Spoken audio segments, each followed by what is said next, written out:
Good morning dear students. Online classes में आप सभी का स्वागत है। स्टूडेंट्स, हमने प्रीवियस क्लास में विटामिन्स और मिनरल्स के बारे में डिस्कस किया था। विटामिन्स की क्लास चल रही है अपनी। विटामिन्स के बारे में पढ़ा है अपन ने। विटामिन ए पढ़ लिया है और बी कॉम्प्लेक्स पढ़ लिया है। स्टूडेंट्स, फैट सोल्युबल और वाटर सोल्युबल विटामिन्स की बात की थी अपन ने। तो वाटर सोल्युबल कौन कौन से विटामिन्स होते हैं? वाटर सोल्युबल सिर्फ 2 होते हैं जो वाटर सोल्युबल होते हैं, जिनकी अपन को डेली इनटेक की ज़रूरत होती है। जो अपनी एक रिकमेंडेड डोज है वो डेली इनटेक की ज़रूरत होती है, वो है बी और सी। बी और सी आपका वाटर सोल्युबल है, बाकी सारे आपके फैट सोल्युबल हैं। फैट सोल्युबल है आपकी ए डी ई के हैं आपके फैट सोल्युबल, जिसमें से अपन ने ए पढ़ लिया, बी कॉम्प्लेक्स पूरा पढ़ लिया है, सी पढ़ लिया है, ठीक है। और डी पढ़ लिया है, सॉरी, डी पढ़ लिया है। डी आपके कैल्शियम के एब्जॉर्प्शन के लिए, कैल्शियम और फास्फोरस के एब्जॉर्प्शन के लिए, मेटाबॉलिज्म के लिए ज़रूरी होता है। अब पढ़ेंगे अपन विटामिन ई।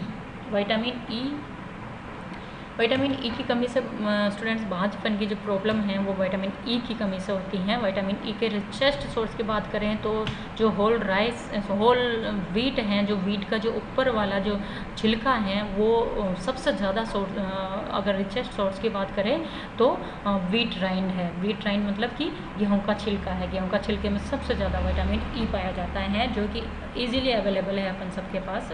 तो व्हीट राइंड का इस्तेमाल करना चाहिए विटामिन ई की कमी पे। इसको टोकोफेरोल भी कहते हैं। स्टूडेंट्स, ये मैं बार बार आप लोगों को बता रही हूँ कि इनके जो अदर नेम हैं, इन नेम को आपको ज़रूर से याद रखना है, क्योंकि डायरेक्ट एग्जाम में पूछ लिया जाता है और कॉम्पिटिटिव एग्जाम में भी ये सारी चीज़ें पूछी जाती हैं। तो आप लोगों को नोट कर लेनी है। ये पूरा PDF मैंने डिटेल में आप लोगों को प्रोवाइड करवा दिया है, तो प्लीज़ आप लोग डिटेल में नोट्स पढ़ सकते हैं। बाकी मैंने अंडरलाइन की हुई हैं, आप चाहें तो शॉर्ट नोट्स बना सकते हैं और डिटेल में पढ़ना चाहें तो भी पढ़ सकते हैं, क्योंकि आपके एग्ज़ाम पास में आ रहे हैं। आफ्टर लॉकडाउन आपके एग्ज़ाम है डायरेक्ट, तो अपनी मुलाकात भी नहीं हो पाएगी, कुछ भी डिस्कस भी नहीं कर पाएंगे। और स्टूडेंट्स, ये आप लोगों के लिए नया कोर्स है, क्योंकि पहली बार कोर्स लग रहा है, लेकिन बड़ा इंटरेस्टिंग है, क्योंकि अपने बॉडी पार्ट से रिलेटेड है ये सारी चीज़ें, जो डेली लाइफ में अपन जो कंज्यूम करते हैं, अपना पूरा जीवन ही इस पूरे कोर्स पे डिपेंड है, ठीक है। तो ये बड़ा इंटरेस्टिंग है, तो आप बड़ा इंटरेस्ट से इसको पढ़ेंगे, इसी उम्मीद करती हूँ। अब अपन पढ़ेंगे स्टूडेंट्स विटामिन ई, जिसको टोकोफेरोल भी कहते हैं। ये येलो टू रेड कलर में, रेड ब्राउन कलर में होता है। और विटामिन ई क्या होता है? ये फैट सोल्युबल होता है। क्या होता है? फैट सोल्युबल होता है। फैट और फैट ऑयल, जो भी आपके फैटी एसिड हैं, उनमें सोल्युबल होता है, ठीक है। अगर अपन बात करेंगे कि ये कहाँ से अपन प्राप्त कर सकते हैं विटामिन ई को, तो विटामिन ई को कहाँ से प्राप्त कर सकते हैं? मैंने आप लोगों को बताया है कि ये सबसे ज़्यादा कहाँ से प्राप्त कर सकते हैं अपन, तो विटामिन ई को सबसे ज़्यादा अपन प्राप्त कर सकते हैं गेहूँ का जो छिलका, व्हीट राइंड जो है, वहाँ से सबसे ज़्यादा अपन प्राप्त कर सकते हैं। अगर बात करें इसके इम्पोर्टेंस की, तो ये एंटीऑक्सीडाइजिंग इफेक्ट देता है अपनी बॉडी को। It also promotes utilisation of these essential fatty acids and prevents the formation of toxic lipoperoxides which have a detrimental effect on tissues, ठीक है। ये किसमें अपनी हेल्प करता है? एसेंशियल फैटी एसिड को कंज्यूम करने में भी अपनी हेल्प करता है। देन अपन बात करेंगे स्टूडेंट्स, मैंने बताया है आप लोगों को कि ये कहाँ से अपने को प्राप्त हो सकता है। तो ये कहाँ से प्राप्त हो सकता है, कहाँ से प्राप्त कर सकते हो आप? सबसे रिचेस्ट सोर्स तो आपका जो व्हीट राइंड है वो है, गेहूँ का छिलका है। बाकी एनिमल हैं, वेजिटेबल्स हैं। अदर वेजिटेबल्स में भी काफ़ी सारे होते हैं। एनिमल्स है, एनिमल लिवर, हार्ट, ब्रेन वगैरह वेजिटेबल्स हैं। और जैसे कि नट्स हैं, आपका सीड्स हैं, ठीक है, सीड्स में भी होता है।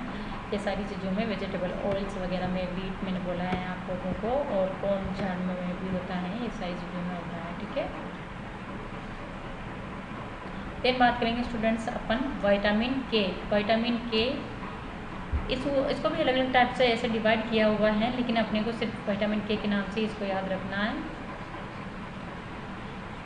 विटामिन के क्या है, विटामिन के का क्या रोल है, रक्त का थक्का, ब्लड क्लोटिंग का जो काम है वो कौन करता है, विटामिन के करता है। अगर अपने हाथ या पैर कहीं पे भी चोट लग जाती है, ब्लड बह रहा है, ब्लड रुक नहीं रहा, तो वो किसकी वजह से, विटामिन के की कमी के कारण।